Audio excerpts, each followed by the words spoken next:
ਪੁਨ ਪੁਨ ਸੀਸਾ ਬੰਧੋ ਬਾਰ ਬਾਰ ਜਗਦੀਸ਼ਾ। ਜਾ ਮਹਿ ਅੰਮ੍ਰਿਤ ਗਿਆਨ ਹੈ ਮਾਨਕ ਭਗਤ ਬੈਰਾਗ। ਸ੍ਰੀ ਗੁਰੂ ਗ੍ਰੰਥ ਸਾਹਿਬ ਓਦਦ ਬੰਧੋ ਕਰ ਅਨੁਰਾਗ। ਸ੍ਰੀ ਗੁਰੂ ਗ੍ਰੰਥ ਸਾਹਿਬ ਓਦਦ ਬੰਧੋ ਕਰ ਅਨੁਰਾਗ।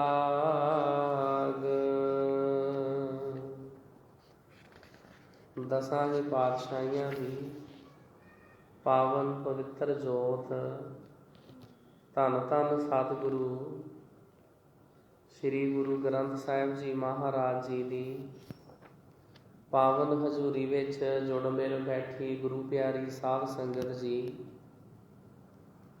ਸਤਿਗੁਰੂ ਜੀ ਦੀ ਬਖਸ਼ਿਸ਼ ਕੀਤੀ ਹੋਈ ਫਤਿਹ ਪ੍ਰਵਾਨੋ ਜੀ।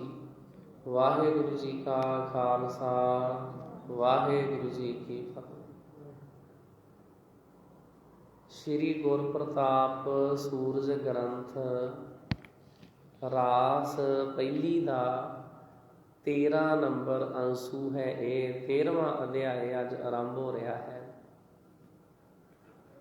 ਏਕ ਬੇਰ ਸ੍ਰੀ ਗੁਰ ਗਏ ਗ੍ਰਾਮ ਹਰੀ ਕੇ ਥਾਨ। ਪ੍ਰਥਮ ਬਾਸ ਤਹਿ ਕੁਛ ਕੀਓ ਪਹੁੰਚੇ ਮੇਲੀ ਜਾਨ। ਇੱਕ ਵਾਰ ਸ੍ਰੀ ਗੁਰੂ ਅੰਗਦ ਦੇਵ ਜੀ ਹਰੀ ਕੇ ਪਿੰਡ ਗਏ, ਜਿੱਥੇ ਉਹਨਾਂ ਨੇ ਪਹਿਲਾਂ ਕੁਝ ਚਿਰ ਵਾਸਾ ਕੀਤਾ ਸੀ। ਉਹਨਾਂ ਦੇ ਜਾਣਨ ਵਾਲੇ ਮਿੱਤਰ ਬੇਲੀ ਗੁਰੂ ਸਾਹਿਬ ਜੀ ਮਹਾਰਾਜ ਨੂੰ ਮਿਲਣ ਵਾਸਤੇ ਪਹੁੰਚੇ। ਪ੍ਰਿੰਸੀਪਲ ਸਤਬੀਰ ਸਿੰਘ ਨੇ ਕੁਦਰਤੀ ਨੂਰ ਵਿੱਚ ਲਿਖਿਆ ਹੈ ਕਿ ਇਸ ਦਾ ਨਾਂ ਚੌਧਰੀ ਬਖਤਾਵਰ ਸੀ, ਜੋ ਗੁਰੂ ਜੀ ਦਾ ਬਚਪਨ ਦਾ ਸਾਥੀ ਸੀ। ਚੌਧਰੀ ਨੇ ਗੁਰੂ ਜੀ ਦੇ ਹਰੀਕੇ ਪਿੰਡ ਆਉਣ ਦੀ ਯਾਦ ਵਿੱਚ ਯਾਦਗਾਰ ਬਣਾਈ, ਜਿੱਥੇ ਅੱਜ ਕੱਲ੍ਹ ਗੁਰਦੁਆਰਾ ਸਾਹਿਬ ਸੁਸ਼ੋਭਿਤ ਹੈ।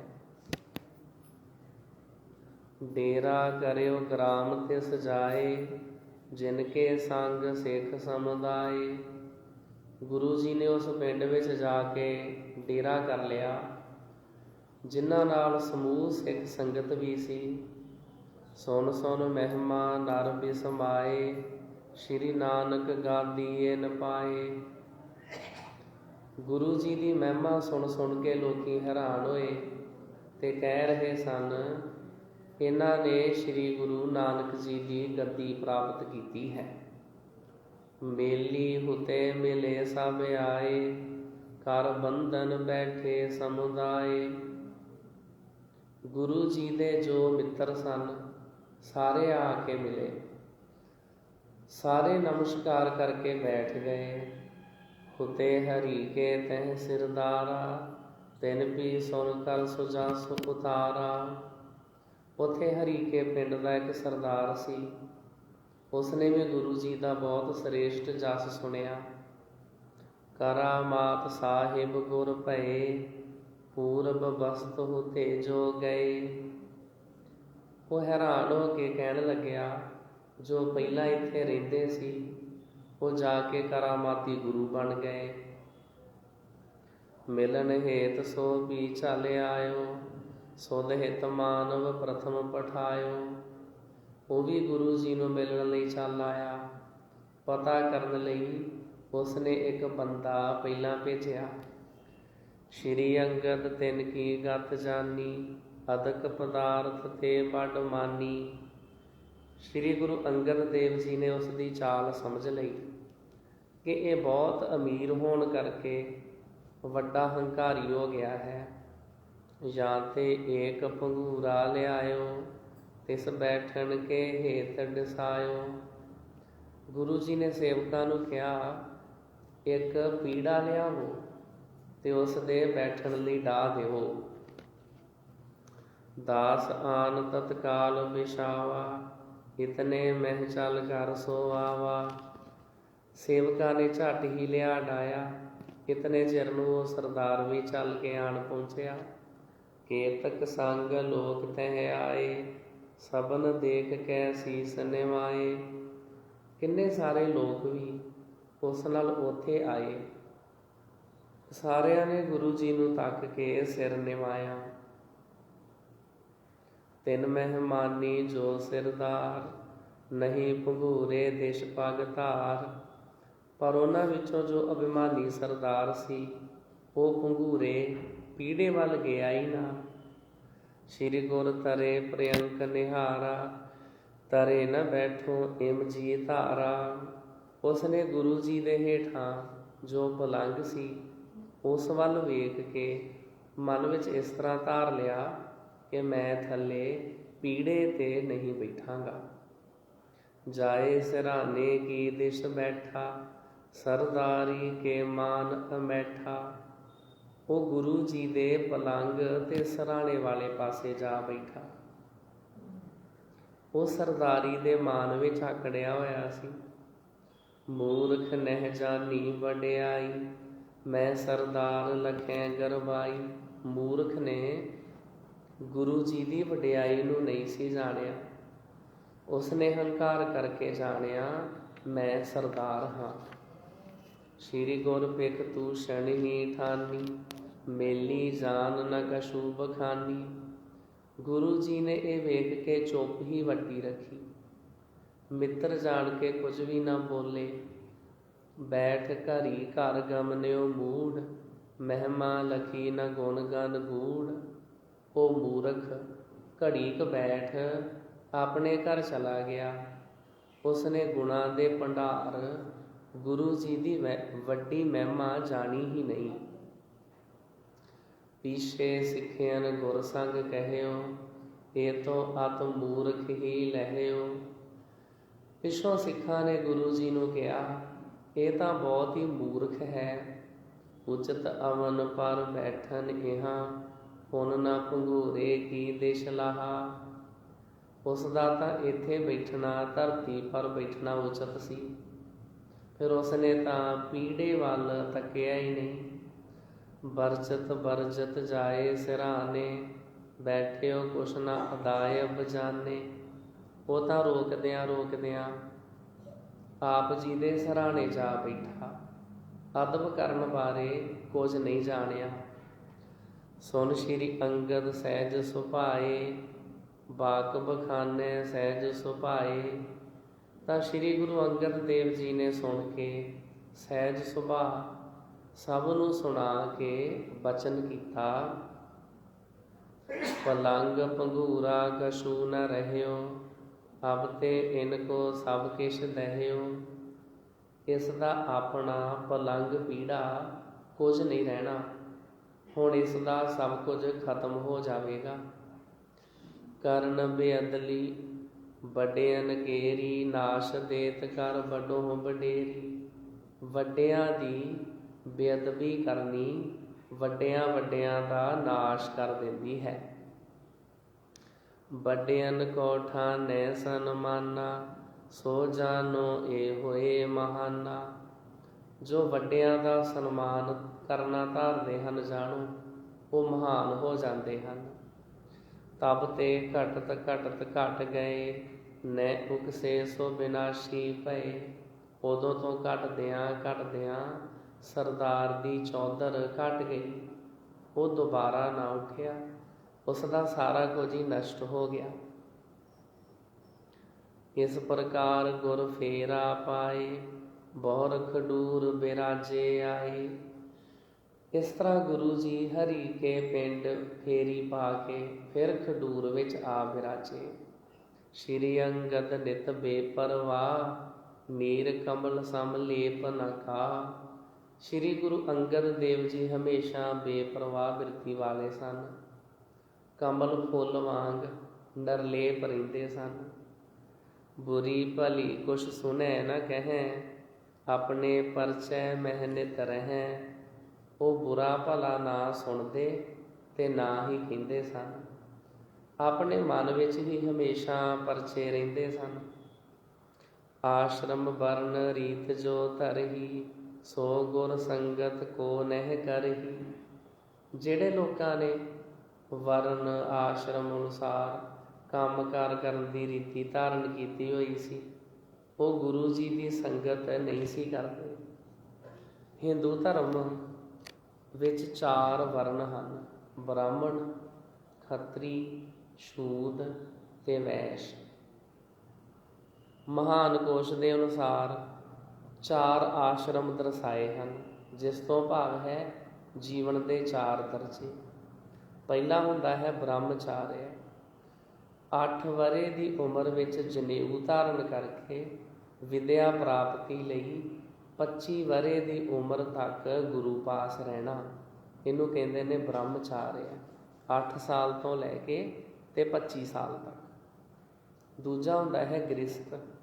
ਵਿਆਹ ਕਰਵਾ ਕੇ 50 ਵਰ੍ਹੇ ਦੀ ਉਮਰ ਤੱਕ ਗ੍ਰਿਹਸਥੀ ਜੀਵਨ ਗੁਜ਼ਾਰਨਾ। ਉਸ ਤੋਂ ਬਾਅਦ ਹੁੰਦਾ ਹੈ ਵਾਨਪ੍ਰਸਥ। 75 ਵਰ੍ਹੇ ਤੱਕ ਦੀ ਉਮਰ ਤੱਕ ਇਸਤਰੀ ਸਮੇਤ ਜਾਂ ਇਕੱਲੇ ਹੀ ਵਣ ਵਿੱਚ ਇਕਾਂਤਵਾਸ ਰਹਿਣਾ। ਉਸ ਤੋਂ ਅੱਗੇ ਆ ਜਾਂਦਾ ਫਿਰ ਸੰਨਿਆਸ। 76 ਵਰ੍ਹੇ ਦੀ ਉਮਰ ਤੋਂ ਅੱਗੇ ਸੰਨਿਆਸ ਧਾਰਨ ਕਰਕੇ ਅਗਨੀਹੋਤਰ ਆਦਿਕ ਸਭ ਕਰਮਾਂ ਦਾ ਤਿਆਗ ਕਰਕੇ ਭਿਖਿਆ ਨਾਲ ਨਿਰਵਾਹ ਕਰਨਾ। ਗੁਰਬਾਣੀ ਵਿੱਚ 4 ਵਰਨਾਂ ਦੇ ਤੇ 4 ਆਸ਼ਰਮਾਂ ਦਾ ਜ਼ਿਕਰ ਆਇਆ ਹੈ। ਬ੍ਰਾਹਮਣ, ਖੱਤਰੀ, ਸ਼ੂਦ, ਵੈਸ਼ 4 ਵਰਨ, 4 ਆਸ਼ਰਮ ਹੈ। ਜੋ ਹਰ ਧਿਆਵੈ ਸੋ ਪ੍ਰਧਾਨ।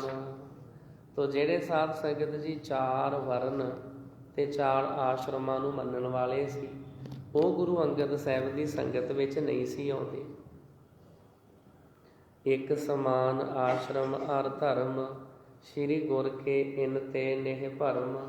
ਇੱਥੇ ਆਸ਼ਰਮ ਅਤੇ ਧਰਮ ਇੱਕੋ ਸਮਾਨ ਸਨ। ਗੁਰੂ ਜੀ ਇਹਨਾਂ ਗੱਲਾਂ ਤੋਂ ਨਿਰਭਰਮ ਸਨ। ਮਾਟੀ ਕੇ ਵਾਸਨ ਕੋ ਦੇਖ, ਮਿਲਹਿ ਨ ਕਰਮ ਜੋ ਕਰਤਵ ਸ਼ੇਖ। ਮਿੱਟੀ ਦੇ ਭਾਂਡਿਆਂ ਨੂੰ ਵੇਖ ਕੇ ਕਰਮਕਾਂਡੀ ਉਹਨਾਂ ਵਿੱਚ ਸ਼ਾਮਲ ਨਹੀਂ ਸੀ ਹੁੰਦੇ। ਇਹ ਤੇ ਜਿਹੜੇ ਭਾਂਡੇ ਨੇ ਉਹ ਵੀ ਸਾਰਿਆਂ ਜਾਤਾਂ ਕੁਜਾਤਾਂ ਨੂੰ ਇੱਕੋ ਜਿਹੇ ਵੰਡਦੇ ਹਨ। ਪੁਰਾਣੇ ਸਮੇਂ ਵਿੱਚ ਮਿੱਟੀ ਦੇ ਭਾਂਡੇ ਹੁੰਦੇ ਸਨ, ਉਹਨਾਂ ਵਿੱਚ ਹੀ ਲੰਗਰ ਛਕਿਆ ਕਰਦੇ ਸੀ। ਜਦੋਂ ਸਾਧ ਸੰਗਤ ਜੀ ਖਡੂਰ ਸਾਹਿਬ ਵਿਖੇ ਬੀਬੀ ਅਮਰੋ ਜੀ ਦੇ ਖੂਹ ਦੀ ਖੁਦਾਈ ਕੀਤੀ ਗਈ ਆ, ਉੱਥੋਂ ਵੀ ਮਿੱਟੀ ਦੇ ਭਾਂਡੇ ਨਿਕਲੇ ਸਨ। ਪ੍ਰੇਮ ਭਗਤ ਪਰਮੇਸ਼ਰ ਕੇਰੀ, ਉਪਦੇਸ਼ੈ ਇਹ ਮੁਖ ਵਡੇਰੀ। ਗੁਰੂ ਜੀ ਪ੍ਰਭੂ ਦੀ ਭਗਤੀ ਕਰਦੇ ਸਨ, ਮੁਖ ਤੋਂ ਇਸ ਦਾ ਹੀ ਵੱਡਾ ਉਪਦੇਸ਼ ਦਿੰਦੇ। ਲੋਕ ਵੇਦ ਕੁਲ ਕਰਮ ਪ੍ਰਸਾਰਾ, ਕਰੈ ਨਹੀਂ ਅਰ ਭੈ ਨਹਿ ਧਾਰਾ। ਉਹ ਹਿੰਦੂ ਧਰਮ ਦੇ ਵੇਦਾਂ ਅਨੁਸਾਰ ਕੁਲਾਂ ਅਤੇ ਕਰਮਕਾਂਡਾਂ ਦਾ ਪ੍ਰਚਾਰ ਨਹੀਂ ਸੀ ਕਰਦੇ ਅਤੇ ਨਾ ਹੀ ਕਿਸੇ ਦੀ ਗੱਲ ਦਾ ਮਨ ਵਿੱਚ ਭੈ ਰੱਖਦੇ ਸਨ। ਜਾਂ ਤੇ ਲੋਕ ਸਮੀਪ ਨ ਆਵੈ, ਦੇਖ ਦੂਰ ਤੇ ਸੀਸ ਨਿਵਾਵੈ। ਇਸੇ ਕਰਕੇ ਉਹ ਲੋਕ ਉਹਨਾਂ ਦੇ ਕੋਲ ਨਹੀਂ ਸੀ ਆਉਂਦੇ, ਦੇਖ ਕੇ ਦੂਰੋਂ ਹੀ ਸਿਰ ਨਿਵਾ ਦਿੰਦੇ ਸਨ। ਸੰਗਤ ਕਰਹਿ ਨ ਬੈਠੈ ਪਾਸ, ਸੁਨਹਿ ਨ ਬਚਨ ਭਾਗ ਘਟ ਜਾਸ। ਉਹ ਸੰਗਤ ਵੀ ਨਹੀਂ ਸੀ ਕਰਦੇ ਤੇ ਨਾ ਹੀ ਕੋਲ ਬੈਠਦੇ ਸਨ। ਜਿਨ੍ਹਾਂ ਦੇ ਮਾੜੇ ਭਾਗ ਸਨ, ਉਹ ਗੁਰੂ ਜੀ ਦੇ ਬਚਨ ਵੀ ਨਾ ਸੁਣਦੇ। ਸ਼੍ਰੀ ਨਾਨਕ ਕੀ ਸੰਗਤ ਜੇਈ, ਦੂਰ ਦੂਰ ਤੇ ਆਵੈ ਤੇਈ। ਪਰ ਸ਼੍ਰੀ ਗੁਰੂ ਨਾਨਕ ਜੀ ਦੀ ਜੋ ਸੰਗਤ ਸੀ, ਉਹ ਦੂਰ ਦੂਰ ਤੋਂ ਉੱਥੇ ਆਉਂਦੀ ਸੀ। ਦਰਸ਼ਨ ਪਰਸੈ ਬਾਂਸਤ ਪਾਵੈ, ਬਹੁਰ ਆਪਨੇ ਸਦਨ ਸਿਧਾਵੈ। ਲੋਕ ਦਰਸ਼ਨ ਕਰਕੇ ਮਨ ਭਾਉਂਦਾ ਫਲ ਪ੍ਰਾਪਤ ਕਰਦੇ ਤੇ ਫਿਰ ਆਪੋ ਆਪਣੀ ਘਰੀ ਚਲੇ ਜਾਂਦੇ। ਹੁਤੋ ਚੌਧਰੀ ਤਿਸੀ ਗਿਰਾਉ, ਭਾਉ ਭਗਤ ਕੋ ਲਖੈ ਨ ਨਾਉ। ਉਸੇ ਪਿੰਡ ਵਿੱਚ ਇੱਕ ਚੌਧਰੀ ਸੀ, ਭਗਤੀ ਭਾਵ ਦਾ ਉਹ ਨਾਂ ਵੀ ਨਹੀਂ ਸੀ ਜਾਣਦਾ। ਪ੍ਰਿੰਸੀਪਲ ਸਤਬੀਰ ਸਿੰਘ ਜੀ ਅਨੁਸਾਰ ਉਸ ਵਕਤ ਖਡੂਰ ਸਾਹਿਬ ਵਿਖੇ ਇੱਕ ਚੌਧਰੀ ਸੀ ਜੋ ਮਲੂਕਾ ਕਰਕੇ ਜਾਣਿਆ ਜਾਂਦਾ ਸੀ।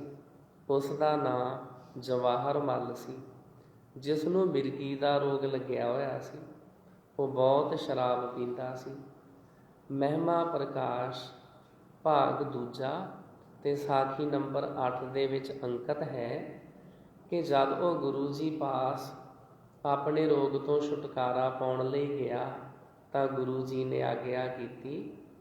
ਤਬ ਹਸੇ ਦਿਆਲ ਕਹਿਓ ਤੂੰ ਮਦ ਤਿਆਗ, ਮਿਰਗੀ ਤੁਮਰੀ ਬਾਂਧੇ ਤਾਗ। ਜਬ ਤੂੰ ਕਰੇ ਬਹੁਤ ਮਦ ਪਾਨ, ਤਬ ਮਿਰਗੀ ਛੁੱਟ ਤੁਹ ਲੱਗੇ ਨਿਦਾਨ। ਪਰ ਜਦ ਉਸਨੇ ਫਿਰ ਸ਼ਰਾਬ ਪੀਣੀ ਸ਼ੁਰੂ ਕੀਤੀ ਤਾਂ ਉਹ ਕੋਠੇ ਤੋਂ ਡਿੱਗ ਕੇ ਮਰ ਗਿਆ। ਇਹ ਸਾਧ ਸੰਗਤ ਜੀ ਖਡੂਰ ਸਾਹਿਬ 'ਚ ਰਹਿੰਦਾ ਸੀ। ਨਿਤਾ ਪ੍ਰਤੀ ਬਹੁਤੋ ਮਦ ਪਾਨੀ, ਸਭ ਕੋ ਬਕੈ ਖੋਟ ਵੱਡ ਬਾਨੀ। ਰੋਜ਼ਾਨਾ ਬਹੁਤ ਹੀ ਸ਼ਰਾਬ ਪੀਂਦਾ ਰਹਿੰਦਾ, ਹਰੇਕ ਨੂੰ ਮਾੜੇ ਬਚਨ ਬੋਲਦਾ। ਮਿਰਗੀ ਰੋਗ ਹੋਤੋ ਤਿਸ ਭਾਰੀ, ਵਿਆਕੁਲ ਕਰੈ ਉਠੈ ਜਿਸ ਵਾਰੀ। ਉਸ ਨੂੰ ਵੱਡਾ ਮਿਰਗੀ ਦਾ ਰੋਗ ਲੱਗਾ ਹੋਇਆ ਸੀ। ਜਦੋਂ ਮਿਰਗੀ ਪੈਂਦੀ ਉਸ ਨੂੰ ਬਹੁਤ ਹੀ ਵਿਆਕੁਲ ਕਰ ਦਿੰਦੀ। ਏਕ ਦਿਵਸ ਤਿਸ ਕੇ ਮਨ ਆਈ, ਸੁਣ ਬਿਕ ਸ਼੍ਰੀ ਅੰਗਦ ਵਡਿਆਈ। ਸ਼੍ਰੀ ਗੁਰੂ ਅੰਗਦ ਦੇਵ ਜੀ ਦੀ ਵਡਿਆਈ ਸੁਣ ਕੇ ਵੇਖ ਕੇ ਇੱਕ ਦਿਨ ਉਸ ਦੇ ਮਨ ਵਿੱਚ ਵਿਚਾਰ ਆਇਆ। ਤਬ ਸਮੀਪ ਗੁਰ ਕੇ ਚਲ ਆਇਓ, ਆਪਣੇ ਸਰਬ ਬਿਰਤਾਂਤ ਸੁਨਾਇਓ। ਫਿਰ ਉਹ ਚੱਲ ਕੇ ਗੁਰੂ ਜੀ ਕੋਲ ਆ ਗਿਆ। ਉਸਨੇ ਆਪਣੀ ਬਿਮਾਰੀ ਦਾ ਸਾਰਾ ਹਾਲ ਸੁਣਾਇਆ। ਆਪ ਤਪਾ ਜੀ ਪਰਮ ਕਿਰਪਾਲੁ, ਸਭ ਭਾਖੈ ਤੁਮ ਸਜਸ ਵਿਸਾਲ। ਆਪ ਪਰਮ ਕਿਰਪਾਲੂ ਤਪਾ ਜੀ ਹੋ, ਸਾਰੇ ਲੋਕ ਹੀ ਆਪ ਜੀ ਦਾ ਸ੍ਰੇਸ਼ਟ ਜਸ ਉਚਾਰਨ ਕਰਦੇ ਹਨ। ਰੋਗ ਅਦਕ ਮੇਰੇ ਤਨ ਮਾਹੀ, ਕਰੋ ਕਿਰਪਾ ਜਿਮ ਇਹ ਮਿਟ ਜਾਹੀ। ਮੇਰੇ ਸਰੀਰ ਨੂੰ ਬਹੁਤ ਭਾਰੀ ਰੋਗ ਲੱਗਾ ਹੈ, ਆਪ ਕਿਰਪਾ ਕਰੋ ਜਿਸ ਤਰ੍ਹਾਂ ਇਹ ਦੂਰ ਹੋ ਜਾਵੇ। ਤਬ ਪ੍ਰਤੀਤ ਔਰ ਮੋਕੋ ਆਵੈ, ਜਿਮ ਇਹ ਕੀਰਤ ਬ੍ਰਿੰਦ ਸੁਨਾਵੈ। ਫਿਰ ਹੀ ਮੇਰੇ ਮਨ ਨੂੰ ਵਿਸ਼ਵਾਸ ਆਵੇਗਾ, ਜਿਵੇਂ ਇਹ ਸਾਰੇ ਸਿੱਖ ਆਪ ਦੀ ਵਡਿਆਈ ਸੁਣਾਉਂਦੇ ਹਨ। ਸੁਨ ਕਿਰਪਾਲ ਇਹ ਬਾਕ ਬਖਾਨਾ, ਜੇ ਕਰ ਤਿਆਗ ਦੇਹ ਮਦ ਪਾਨਾ। ਇਹ ਸੁਣ ਕੇ ਕਿਰਪਾਲੂ ਗੁਰੂ ਜੀ ਨੇ ਕਥਨ ਕੀਤਾ, ਜੇਕਰ ਤੂੰ ਸ਼ਰਾਬ ਪੀਣ ਦਾ ਤਿਆਗ ਕਰ ਦੇਵੇਂ ਤਾਂ ਮਿਰਗੀ ਬੌਰ ਨ ਉਠੈ ਕਦਾਈ, ਤਨ ਅਰੋਗ ਤੇਰੋ ਹੋਏ ਜਾਈ। ਤਾਂ ਮਿਰਗੀ ਫਿਰ ਕਦੇ ਵੀ ਨਹੀਂ ਪਵੇਗੀ, ਤੇਰਾ ਸਰੀਰ ਬਿਲਕੁਲ ਤੰਦਰੁਸਤ ਹੋ ਜਾਵੇਗਾ।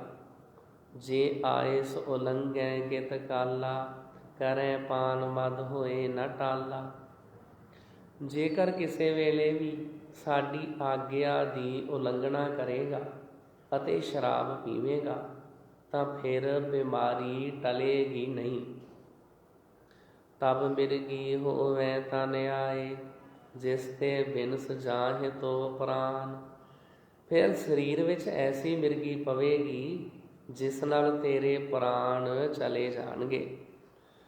ਸੁਨ ਬੰਧਨ ਕਰ ਸਦਨ ਸਿਧਾਰਾ, ਤਿਆਗ ਦੀਨ ਮਦ ਪਾਨ ਕੁਠਾਰਾ। ਚੌਧਰੀ ਨਮਸਕਾਰ ਕਰਕੇ ਆਪਣੇ ਘਰ ਚਲਾ ਗਿਆ। ਉਸਨੇ ਸ਼ਰਾਬ ਪੀਣ ਦੀ ਭੈੜੀ ਆਦਤ ਦਾ ਤਿਆਗ ਕਰ ਦਿੱਤਾ। ਰੋਗ ਮ੍ਰਿਗੀ ਕੋ ਭਇਓ ਵਿਨਾਸ਼ਾ, ਸਦਾ ਅਰੋਗੀ ਹੋਏ ਹੁਲਾਸਾ। ਉਸ ਦਾ ਮਿਰਗੀ ਦਾ ਰੋਗ ਚਲਾ ਗਿਆ, ਉਹ ਅਰੋਗ ਹੋ ਕੇ ਹਮੇਸ਼ਾ ਖੁਸ਼ ਰਹਿੰਦਾ। ਚਰੰਕਾਲ ਸੁਖ ਭੋਗਿਓ ਪੀਨਾ, ਮਨ ਕਠੋਰ ਨੈ ਕੀਨ ਪਤੀਨਾ। ਉਸਨੇ ਕਿੰਨਾ ਹੀ ਲੰਮਾ ਸਮਾਂ ਸ਼ਰਾਬ ਨਾ ਪੀ ਕੇ ਸੁਖ ਭੋਗਿਆ, ਪਰ ਕਠੋਰ ਮਨ ਬੰਦੇ ਨੇ ਗੁਰੂ ਜੀ ਉੱਪਰ ਪ੍ਰਤੀਤ ਨਾ ਕੀਤੀ। ਭੂਲ ਗਇਓ ਜੜ ਗੁਰ ਕੈ ਬੈਨ, ਪਤਾ ਨਿਹਾਰ ਲੀਨ ਪੀ ਨੈਨ। ਉਹ ਗੁਰੂ ਜੀ ਦੇ ਮੂਲ ਬਚਨਾਂ ਨੂੰ ਭੁੱਲ ਗਿਆ। ਭਾਵੇਂ ਉਸਨੇ ਗੁਰੂ ਜੀ ਦੇ ਬੋਲਾਂ ਨੂੰ ਪੂਰੇ ਹੋਇਆਂ ਆਪਣੀ ਅੱਖੀਂ ਤੱਕ ਲਿਆ ਸੀ।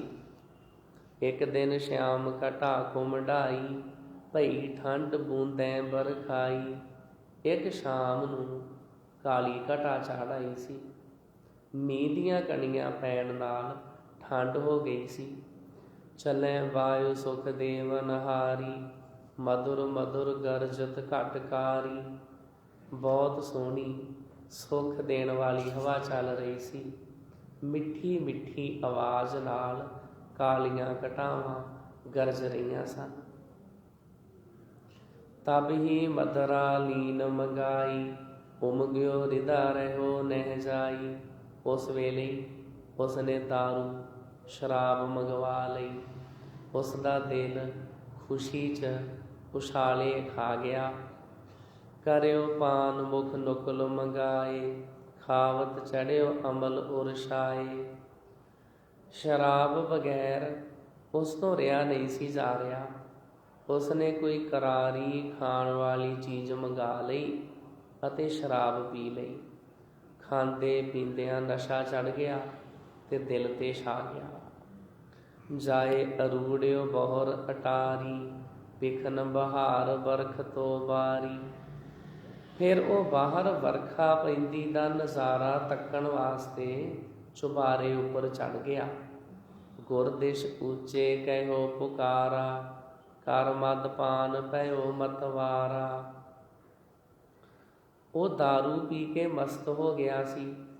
ਉਸਨੇ ਗੁਰੂ ਜੀ ਦੇ ਸਥਾਨ ਵੱਲ ਮੂੰਹ ਕਰਕੇ ਉੱਚੀ ਦੇਣੇ ਆਖਿਆ, ਤਪਾ ਹਟਾਇਓ ਹੁਕਮ ਤੁਮਾਰਾ, ਬੂੰਦੈ ਬਰਖਤ ਬੜੀ ਬਹਾਰਾ। ਹੇ ਤਪਾ ਜੀ, ਮੈਂ ਤੁਹਾਡੇ ਹੁਕਮ ਦਾ ਤਿਆਗ ਕਰ ਦਿੱਤਾ।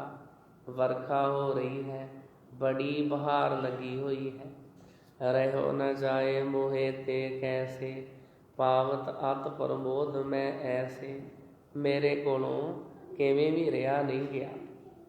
ਮੈਂ ਦਾਰੂ ਪੀ ਕੇ ਇਸ ਤਰ੍ਹਾਂ ਬਹੁਤ ਹੀ ਆਨੰਦ ਪ੍ਰਾਪਤ ਕੀਤਾ ਹੈ। ਸ਼੍ਰੀ ਅੰਗਦ ਸੁਨ ਬਿਕਸੇ ਤਬੈ, ਕਹਿਓ ਸੁਚੇਤ ਹੋ ਤੂੰ ਅਬੈ। ਸ਼੍ਰੀ ਗੁਰੂ ਅੰਗਦ ਦੇਵ ਜੀ ਸੁਣ ਕੇ ਮੁਸਕਰਾ ਕੇ ਬੋਲੇ, ਤੈਨੂੰ ਦੱਸਿਆ ਸੀ, ਹੁਣ ਤੂੰ ਹੁਸ਼ਿਆਰ ਹੋ ਜਾ। ਛੁੱਟ ਮਿਰਗੀ ਆਈ ਦਿਸ਼ ਤੋਹੇ, ਹੁਕਮ ਹਟਾਵਨ ਕੀਨ ਸਮੋਹੇ। ਤੇਰੇ ਵੱਲ ਹੁਣੇ ਮਿਰਗੀ ਆਈ, ਤੂੰ ਮੇਰੇ ਹੁਕਮ ਦੀ ਉਲੰਘਣਾ ਕੀਤੀ ਹੈ। ਬਾਂਦੀ ਹੁਤੀ ਹੁਕਮ ਕੀ ਏਹੀ, ਹੁਕਮ ਨ ਰਹਿਓ ਟਿਕੈ ਕਬ ਕੇਹੀ। ਇਹ ਮਿਰਗੀ ਮੇਰੇ ਹੁਕਮ ਵਿੱਚ ਬੱਝੀ ਹੋਈ ਸੀ। ਜਦ ਹੁਕਮ ਹੀ ਨਾ ਰਿਹਾ ਤਾਂ ਇਹ ਮਿਰਗੀ ਕਿਵੇਂ ਟਿਕੇਗੀ। ਤਤ ਛਿਨ ਉਠੀ ਚੌਧਰੀ ਜਾਏ, ਗਿਰਿਓ ਅਟਾਰੀ ਤੇ ਉਥਲਾਏ। ਤਾਂ ਝੱਟ ਹੀ ਚੌਧਰੀ ਨੂੰ ਜਾ ਕੇ ਮਿਰਗੀ ਪੈ ਗਈ ਤੇ ਉਹ ਅਟਾਰੀ ਤੋਂ ਉਲਟ ਕੇ ਹੇਠਾਂ ਡਿੱਗ ਪਿਆ। ਸੀਸ ਤਰਾ ਪਰ ਲਾਗਿਓ ਜਬੈ, ਫੂਟਿਓ ਨਿਕਸ ਮੀਜ ਤਿਹ ਤਬੈ। ਜਿਉਂ ਹੀ ਉਸ ਦਾ ਸਿਰ ਧਰਤੀ 'ਤੇ ਵੱਜਿਆ ਤਾਂ ਉਸ ਵੇਲੇ ਹੀ ਉਸ ਦੀ ਮਿੱਝ ਨਿਕਲ ਗਈ। ਤਤ ਛਿਨ ਮਰਿਓ ਮੁਗਧ ਦੁਖ ਪਾਏ, ਲਿਓ ਸੰਬੰਧਨ ਦਿਓ ਜਲਾਏ। ਉਹ ਤੁਰੰਤ ਹੀ ਬਹੁਤ ਦੁਖੀ ਹੋ ਕੇ ਮਰ ਗਿਆ। ਉਸ ਦੇ ਸੰਬੰਧੀਆਂ ਨੇ ਚੁੱਕਿਆ ਤੇ ਉਸ ਦਾ ਦਾਹ ਸੰਸਕਾਰ ਕਰ ਦਿੱਤਾ। ਸਤਿਗੁਰ ਸੋ ਉਪਹਾਸ ਕਰੇ, ਗਰਭ ਧਰ ਮੂੜ ਮਤ। ਮੂਰਖ ਮਤੀਆ ਮਨ ਵਿੱਚ ਹੰਕਾਰ ਧਾਰਨ ਕਰਕੇ ਗੁਰੂ ਜੀ ਨਾਲ ਮਜ਼ਾਕ ਕਰ ਰਿਹਾ ਸੀ। ਤਤ ਛਿਨ ਹੋਏ ਵਿਨਾਸ਼, ਪਰੈ ਨਰਕ ਮਰ ਕੇ ਅਗਤ। ਤੁਰੰਤ ਉਸ ਦਾ ਨਾਸ਼ ਹੋ ਗਿਆ, ਮਰ ਕੇ ਬੇਗਤ ਹੋਇਆ ਨਰਕ ਵਿੱਚ ਜਾ ਪਿਆ। ਇੱਕ ਸੇਵਕ ਸੰਗਤ ਕੇ ਮਾਹੇ, ਕਹਿਓ ਨ ਮਾਨੈ ਸੇਵੈ ਨਾਹੀ। ਸੰਗਤ ਵਿੱਚ ਇੱਕ ਹੋਰ ਸੇਵਕ ਸੀ। ਉਹ ਕਿਸੇ ਦਾ ਕਹਿਣਾ ਨਹੀਂ ਸੀ ਮੰਨਦਾ।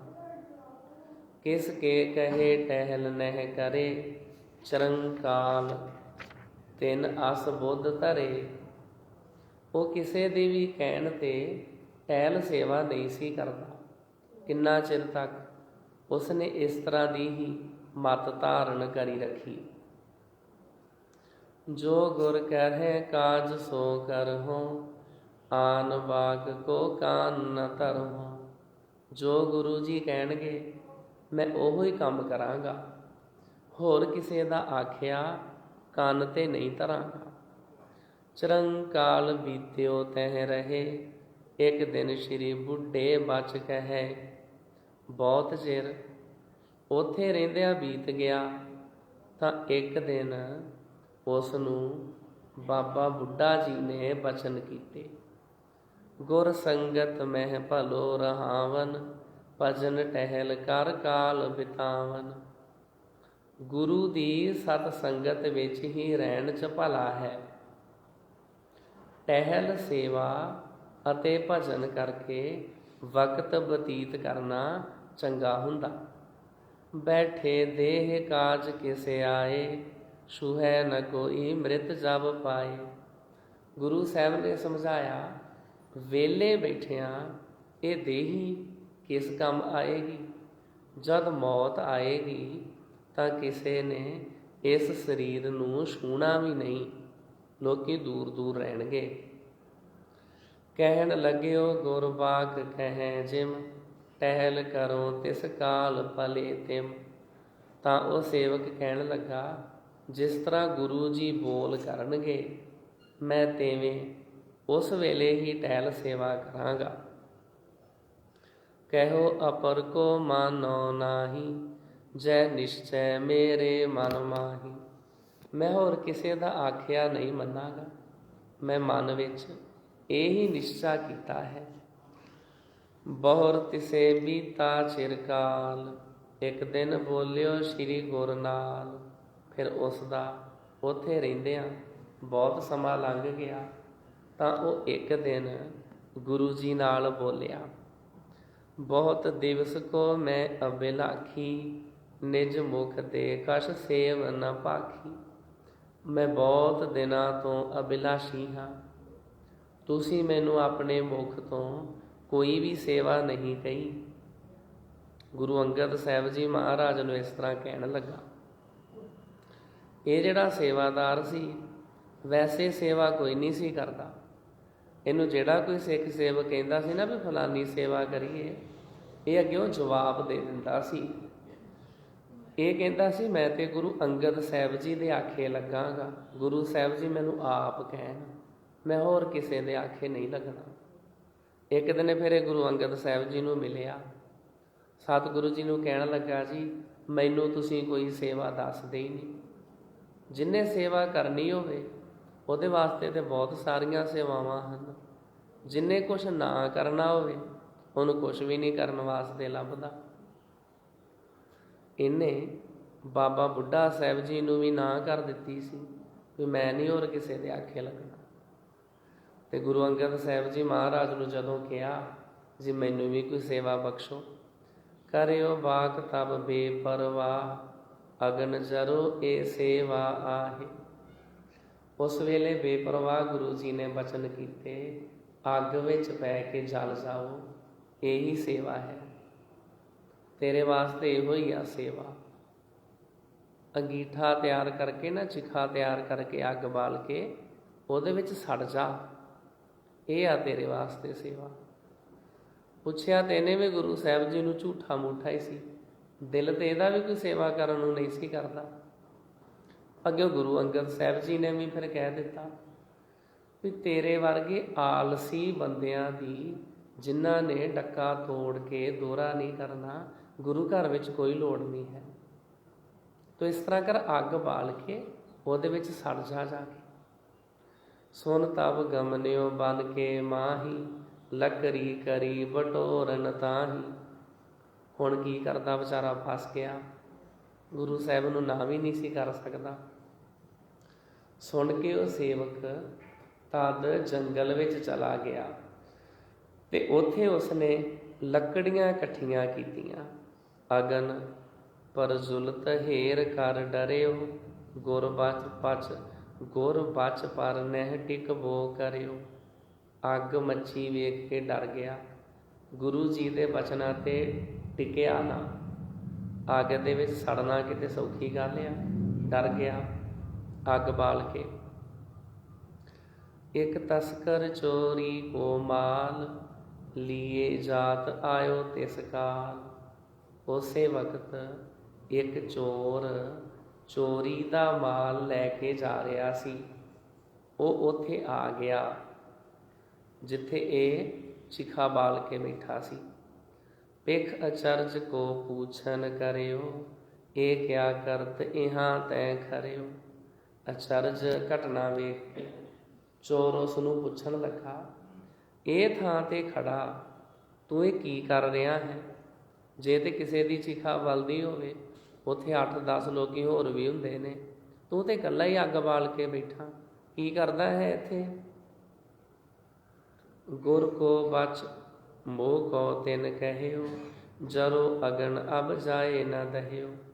ਉਸ ਸੇਵਕ ਨੇ ਦੱਸਿਆ, ਮੈਨੂੰ ਗੁਰੂ ਜੀ ਨੇ ਬਚਨ ਕੀਤਾ ਹੈ, ਹੁਣੇ ਹੀ ਅੱਗ ਵਿੱਚ ਪੈ ਕੇ ਸੜ ਜਾਓ, ਪਰ ਮੇਰੇ ਕੋਲੋਂ ਸੜਿਆ ਨਹੀਂ ਜਾਂਦਾ, ਮੈਨੂੰ ਸੜਨ ਤੋਂ, ਅੱਗ ਤੋਂ ਡਰ ਲੱਗਦਾ। ਤਿਸ ਕੋ ਗਰਭ ਵਿਨਾਸ਼ਨ ਹੇਤ, ਬੋਲਿਓ ਤਸਕਰ ਹੋਏ ਸੁਚੇਤ।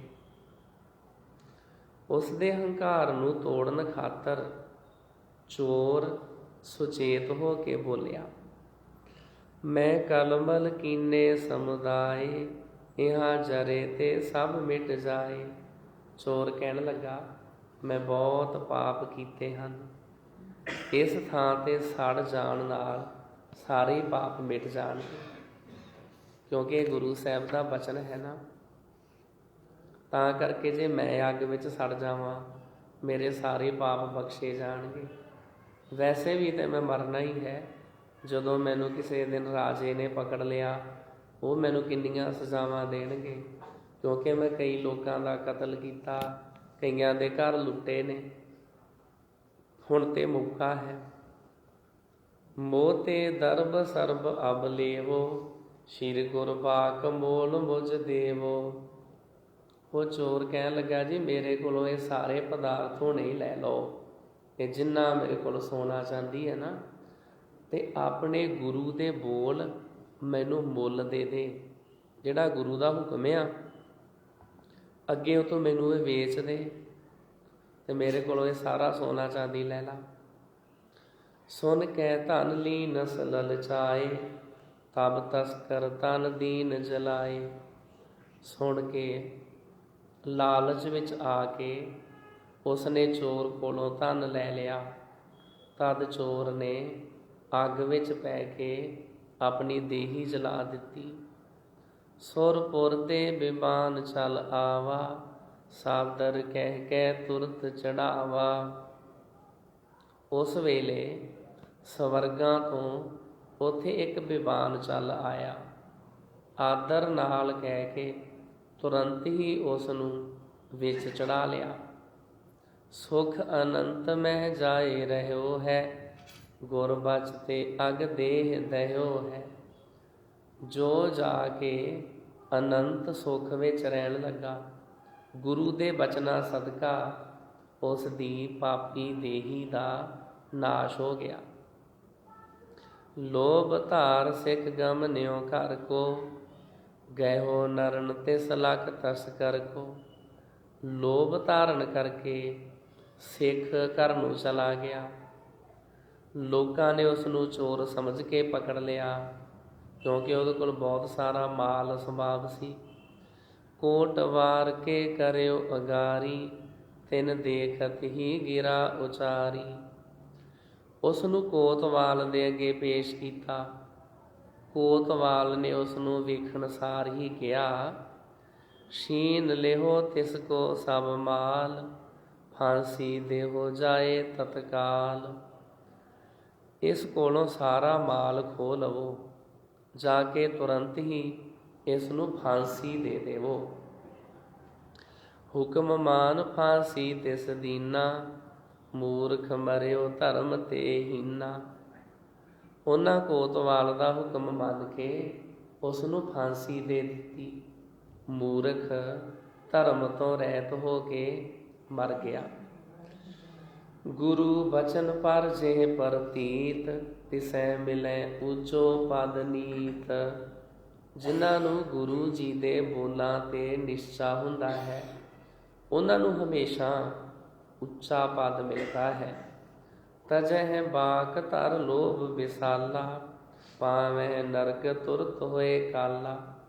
ਜੋ ਬਹੁਤੇ ਲਾਲਚਾਂ ਕਰਕੇ ਗੁਰੂ ਦੇ ਬਚਨਾਂ ਨੂੰ ਟਾਲ ਦਿੰਦੇ ਹਨ, ਉਹਨਾਂ ਦਾ ਤੁਰੰਤ ਖਾਤਮਾ ਹੋ ਜਾਂਦਾ ਹੈ ਅਤੇ ਉਹ ਨਰਕਾਂ ਵਿੱਚ ਪੈਂਦੇ ਨੇ, ਜਿਹੜੇ ਗੁਰੂ ਸਾਹਿਬ ਦਾ ਹੁਕਮ ਨਹੀਂ ਮੰਨਦੇ। ਗੁਰੂ ਸੰਤ ਤੇ ਲਾਭ ਤੇ ਗੁਰਮੁਖ ਦ੍ਰਿੜ ਮਤ ਹੋਏ। ਗੁਰੂ ਸੰਤ ਪਾਸੋਂ ਉਹਨਾਂ ਨੂੰ ਲਾਭ ਪ੍ਰਾਪਤ ਹੁੰਦਾ ਹੈ। ਮਨਮੁਖ ਚੰਚਲ ਸਿੱਖ ਕੋ ਸਿੱਖੀ ਉਲਟੀ ਹੋਏ। ਜਿਨ੍ਹਾਂ ਗੁਰਮੁਖਾਂ ਦੀ ਦ੍ਰਿੜ ਮਤ ਧਾਰਨ ਕੀਤੀ ਹੁੰਦੀ ਹੈ, ਮਨਮੁਖ ਚੰਚਲ ਸਿੱਖਾਂ ਨੂੰ ਸਿੱਖੀ ਉਲਟੀ ਪੈਂਦੀ ਹੈ।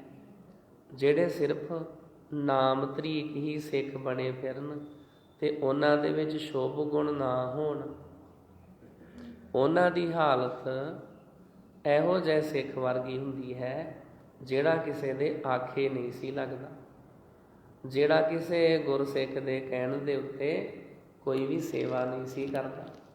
ਜਿਹੜੇ ਐਸੇ ਨੇ ਉਹ ਇਸ ਤਰ੍ਹਾਂ ਸਾਧ ਸੰਗਤ ਜੀ ਫਿਰ ਸੜ ਜਾਂਦੇ ਨੇ।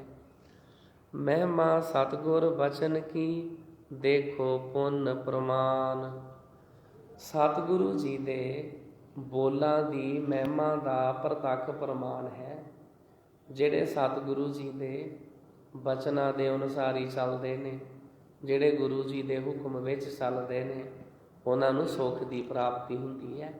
ਹੁਕਮ ਮੰਨਿਆ ਹੋਵੇ ਪਰਵਾਨ, ਤਾਂ ਖਸਮੈ ਕਾ ਮਹਿਲ ਪਾਏ ਸੀ। ਮਹਿਮਾ ਪ੍ਰਕਾਸ਼ ਸਾਖੀ 6ਵੀਂ ਵਿੱਚ ਫਾਂਸੀ ਦੇਣ ਦੀ ਘਟਨਾ ਦਾ ਜ਼ਿਕਰ ਹੈ। ਕੋਤਵਾਲ ਤਾਂ ਸੋ ਕਹੀ, ਤੁਮ ਚੋਰੀ ਕੀਨੀ ਕਾਹ। ਸ਼ੀਨ ਵਾਲ ਮਾਲਕ ਦੀਆ, ਫਾਂਸੀ ਦੀਨੀ ਤਾ। ਤੋ ਸਾਧ ਸੰਗਤ ਜੀ, ਬੇਮੁਖ ਭਇਓ ਸਿੱਖ ਫਾਂਸ ਤਿਸ, ਤਸਕਰ ਸਵਰਗ ਮਹਾਨ। ਉਸ ਸਿੱਖ ਨੂੰ ਫਾਂਸੀ ਮਿਲੀ ਜਿਹੜਾ ਗੁਰੂ ਸਾਹਿਬ ਜੀ ਦਾ ਹੁਕਮ ਨਹੀਂ ਸੀ ਮੰਨਦਾ, ਅਤੇ ਚੋਰ ਨੂੰ ਮਹਾਨ ਸਵਰਗ ਮਿਲਿਆ ਜਿਹਨੇ ਗੁਰੂ ਸਾਹਿਬ ਜੀ ਦਾ ਹੁਕਮ ਮੰਨਿਆ ਸੀ। ਇਤ ਸ਼੍ਰੀ ਗੁਰ ਪ੍ਰਤਾਪ ਸੂਰਜ ਗ੍ਰੰਥੇ ਪ੍ਰਥਮ ਰਾਸੇ। ਇਹ ਸਾਧ ਸੰਗਤ ਜੀ ਸ਼੍ਰੀ ਗੁਰ ਪ੍ਰਤਾਪ ਸੂਰਜ ਗ੍ਰੰਥ ਦਾ ਪਹਿਲੀ ਰਾਸ ਦੇ ਵਿੱਚੋਂ ਸਿੱਖ ਤਸਕਰ ਪ੍ਰਸੰਗ ਵਰਣਨ ਸਿੱਖ ਅਤੇ ਚੋਰ ਉਹਨਾਂ ਦਾ ਪ੍ਰਸੰਗ ਵਰਣਨ ਕੀਤਾ ਹੈ। ਨਾਮ 13ਵਾਂ ਅੰਸੂ। ਇੱਥੇ ਸਾਧ ਸੰਗਤ ਜੀ ਜਿਹੜਾ 13ਵਾਂ ਅਧਿਆਏ ਹੈ ਉਹ ਸਮਾਪਤ ਹੁੰਦਾ ਹੈ, ਜਿਸ ਦੇ ਵਿੱਚ ਆਪਾਂ ਸਰਵਣ ਕੀਤਾ ਹੈ ਕਿ ਕਿਵੇਂ ਸਤਿਗੁਰੂ ਸੱਚੇ ਪਾਤਸ਼ਾਹ ਜੀ ਦੇ ਜਿਹੜੇ ਹੁਕਮ ਦੇ ਵਿੱਚ ਚੱਲਦੇ ਹਨ, ਉਹਨਾਂ ਦੀ ਜ਼ਿੰਦਗੀ ਵਿੱਚ ਸੁੱਖ ਅਤੇ ਆਨੰਦ ਪੈਦਾ ਹੋ ਜਾਂਦਾ ਹੈ। ਇਸ ਦੇ ਵਿੱਚ ਹਰੀ ਕੇ ਚੌਧਰੀ ਦਾ ਵੀ ਜ਼ਿਕਰ ਆਇਆ ਹੈ, ਜਿਹੜਾ ਸ਼੍ਰੀ ਗੁਰੂ ਅੰਗਦ ਸਾਹਿਬ ਜੀ ਮਹਾਰਾਜ ਜੀ ਦੇ ਬਰਾਬਰ ਆਣ ਕੇ ਬੈਠ ਗਿਆ ਸੀ। ਜਿੱਥੇ ਸ਼੍ਰੀ ਗੁਰੂ ਅੰਗਦ ਸਾਹਿਬ ਜੀ ਮਹਾਰਾਜ ਬਿਰਾਜਮਾਨ ਸਨ, ਗੁਰੂ ਅੰਗਦ ਸਾਹਿਬ ਜੀ ਦੇ ਪਲੰਗਾ ਸਾਹਿਬ ਦੇ ਉੱਤੇ ਆਣ ਕੇ ਸਿਰਹਾਣੇ ਵਾਲੇ ਪਾਸੇ ਬੈਠ ਗਿਆ। ਗੁਰੂ ਸਾਹਿਬ ਜੀ ਨੇ ਬਚਨ ਕੀਤਾ ਸੀ ਵੀ ਚੌਧਰੀ ਆ ਰਿਹਾ ਹੈ, ਹੋ ਸਕਦਾ ਇਹਨੂੰ ਸੰਗਤ ਵਿੱਚ ਬੈਠਣਾ ਚੰਗਾ ਨਾ ਲੱਗੇ, ਤਾਂ ਕਰਕੇ ਗੁਰੂ ਸਾਹਿਬ ਜੀ ਨੇ ਉਹਦੇ ਵਾਸਤੇ ਇੱਕ ਪੀੜਾ ਮੰਗਵਾ ਲਿਆ। ਉਹ ਪੀੜੇ ਉੱਤੇ ਵੀ ਨਾ ਬੈਠਾ। ਉਹਨੇ ਸੋਚਿਆ ਨਹੀਂ, ਗੁਰੂ ਸਾਹਿਬ ਦਾ ਜਿਹੜਾ ਪਲੰਗ ਉੱਚਾ ਹੈ ਅਤੇ ਮੈਂ ਪੀੜੇ ਉੱਤੇ ਵੀ ਨਹੀਂ ਬੈਠਣਾ। ਉਹ ਗੁਰੂ ਸਾਹਿਬ ਜੀ ਦੇ ਬਰਾਬਰ ਆਣ ਬੈਠਾ। ਸਿੱਖ ਉਹਨੂੰ ਮਨਾ ਕਰਦੇ ਰਹੇ ਵੀ ਚੌਧਰੀ ਜੀ ਗੁਰੂ ਸਾਹਿਬ ਜੀ ਦੇ ਬਰਾਬਰ ਨਹੀਂ ਬੈਠੀਦਾ, ਪਰ ਉਹ ਨਾ ਮੰਨਿਆ।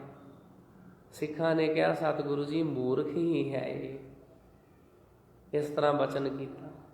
ਸ਼੍ਰੀ ਗੁਰੂ ਅੰਗਦ ਸਾਹਿਬ ਜੀ ਮਹਾਰਾਜ ਨੇ ਬਚਨ ਕੀਤਾ ਹੁਣ ਤੈਨੂੰ ਅਸੀਂ ਸਤਿਕਾਰ ਦੇ ਨਾਲ ਪੀੜਾ ਦਿੰਦੇ ਸਾਂ ਬੈਠਣ ਵਾਸਤੇ, ਉਹਦੇ ਉੱਤੇ ਇਹਨੇ ਬੈਠਿਆ। ਕੋਈ ਸਮਾਂ ਹੋਵੇਗਾ ਇਹਦਾ ਪਲੰਗ ਪੀੜਾ ਕੁਝ ਵੀ ਨਹੀਂ ਰਹਿਣਾ। ਉਹ ਸਾਧ ਸੰਗਤ ਜੀ ਉਸ ਦਿਨ ਤੋਂ ਬਾਅਦ ਫਿਰ ਦਿਨੋਂ ਦਿਨ ਘਟਦਾ ਹੀ ਗਿਆ। ਉਹਦਾ ਤੇਜ ਪ੍ਰਤਾਪ, ਉਹਦਾ ਰਾਜ ਭਾਗ ਜਿਹੜਾ ਸੀ ਉਹ ਦਿਨੋਂ ਦਿਨ ਘਟਦਾ ਹੀ ਗਿਆ। ਚੌਧਰੀ ਬਖਤਾਵਰ ਹਰੀਕੇ ਪੱਤਣ ਦਾ ਰਹਿਣ ਵਾਲਾ ਸੀ, ਤੇ ਚੌਧਰੀ ਮਲੂਕਾ ਚੌਧਰੀ ਜਵਾਹਰ ਮੱਲ ਵੀ ਇਹਦਾ ਨਾਮ ਆਇਆ। ਉਹ ਖਡੂਰ ਸਾਹਿਬ ਦਾ ਰਹਿਣ ਵਾਲਾ ਸੀ। ਜੇ ਉਹਨੇ ਗੁਰੂ ਮਹਾਰਾਜ ਜੀ ਨੂੰ ਮਖੌਲ ਕੀਤਾ ਵੀ ਤੁਸੀਂ ਤੇ ਐਵੇਂ ਮੈਨੂੰ ਡਰਾ ਛੱਡਿਆ, ਜਦੋਂ ਉਹਨੇ ਸ਼ਰਾਬ ਪੀ ਕੇ ਤੇ ਗੁਰੂ ਘਰ ਵੱਲ ਨੂੰ ਇਸ ਤਰ੍ਹਾਂ ਦੇ ਅਪਸ਼ਬਦ ਬੋਲੇ, ਮਿਰਗੀ ਦਾ ਦੌਰਾ ਪੈ ਕੇ ਆਪਣੀ ਅਟਾਰੀ ਤੋਂ ਡਿੱਗਿਆ ਤੇ ਡਿੱਗਦਿਆਂ ਸਾਰੀ ਮਰ ਗਿਆ। ਤੇ ਤੀਸਰਾ ਸਾਧ ਸੰਗਤ ਜੀ ਆਪਾਂ ਸਰਵਣ ਕੀਤਾ ਹੈ, ਉਹ ਜਿਹੜਾ ਸਿੱਖ ਸੇਵਾਦਾਰ ਸੀ ਗੁਰੂ ਘਰ ਦੇ ਵਿੱਚ, ਜਿਹੜਾ ਕਿਸੇ ਦੇ ਆਖੇ ਨਹੀਂ ਸੀ ਲੱਗਦਾ ਹੁੰਦਾ। ਕਿਸੇ ਨੇ ਕੋਈ ਵੀ ਕੰਮ ਕਹਿਣਾ, ਭਾਈ ਫਲਾਨੀ ਸੇਵਾ ਕਰੀਏ, ਇਹਨੇ ਕਹਿਣਾ ਨਹੀਂ, ਮੈਨੂੰ ਤੇ ਗੁਰੂ ਅੰਗਦ ਸਾਹਿਬ ਕਹਿਣਗੇ ਮੈਂ ਤਾਂ ਕੋਈ ਸੇਵਾ ਕਰਾਂਗਾ। ਇੱਕ ਦਿਨ ਬਾਬਾ ਬੁੱਢਾ ਸਾਹਿਬ ਜੀ ਨੇ ਕਿਹਾ, ਇਹਨੇ ਬਾਬਾ ਬੁੱਢਾ ਸਾਹਿਬ ਜੀ ਨੂੰ ਵੀ ਜਵਾਬ ਦੇ ਦਿੱਤਾ। ਇੱਕ ਦਿਨ ਫਿਰ ਇਹ ਗੁਰੂ ਅੰਗਦ ਸਾਹਿਬ ਜੀ ਮਹਾਰਾਜ ਨੂੰ ਮਿਲ ਗਿਆ, ਤੇ ਗੁਰੂ ਅੰਗਦ ਸਾਹਿਬ ਜੀ ਮਹਾਰਾਜ ਨੂੰ ਕਹਿਣ ਲੱਗਾ, ਜੀ ਮੇਰੇ ਵਾਸਤੇ ਕੋਈ ਹੁਕਮ ਕਰੋ। ਗੁਰੂ ਅੰਗਦ ਸਾਹਿਬ ਨੇ ਕਿਹਾ, ਤੂੰ ਇਸ ਤਰ੍ਹਾਂ ਕਰ, ਚਿਖਾ ਤਿਆਰ ਕਰਕੇ ਉਹਦੇ ਵਿੱਚ ਸੜ ਕੇ ਮਰ ਜਾ, ਤੇਰੇ ਵਾਸਤੇ ਉਹੀ ਹੁਕਮ ਆ। ਉਹਦੇ ਕੋਲੋਂ ਚਿਖਾ ਦੇ ਵਿੱਚ ਵੀ ਨਾ ਸੜਿਆ ਗਿਆ। ਚੋਰ ਦੇ ਕੋਲੋਂ ਮਾਲ ਸਬਾਬ ਲੈ ਲਿਆ ਤੇ ਆਪਣੇ ਘਰ ਨੂੰ ਚਲਿਆ ਗਿਆ। ਫਿਰ ਕੋਤਵਾਲ ਨੇ ਪਕੜ ਲਿਆ, ਇਹਨੂੰ ਫਾਂਸੀ ਲਾ ਦਿੱਤੀ। ਕਹਿਣ ਦਾ ਭਾਵ ਵੀ ਜਿਹੜੇ ਗੁਰੂ ਸਾਹਿਬ ਜੀ ਦੇ ਹੁਕਮ ਵਿੱਚ ਨਹੀਂ ਚੱਲਦੇ, ਉਹਨਾਂ ਦੀ ਸਾਧ ਸੰਗਤ ਜੀ ਇਹੋ ਜਿਹੀ ਦੁਰਦਸ਼ਾ ਹੁੰਦੀ ਹੈ। ਇਸ ਤੋਂ ਅਗਲਾ ਜਿਹੜਾ ਅਧਿਆਏ ਹੈ ਉਹ ਆਪ ਸੰਗਤਾਂ ਆਉਣ ਵਾਲੇ ਸਮੇਂ ਵਿੱਚ ਸਰਵਣ ਕਰੋਗੇ। ਅੱਜ ਦੇ ਵਕਤ ਇਤਨੀਆਂ ਬੇਨਤੀਆਂ ਪ੍ਰਵਾਨ ਕਰਨੀਆਂ ਜੀ। ਵਾਹਿਗੁਰੂ ਜੀ।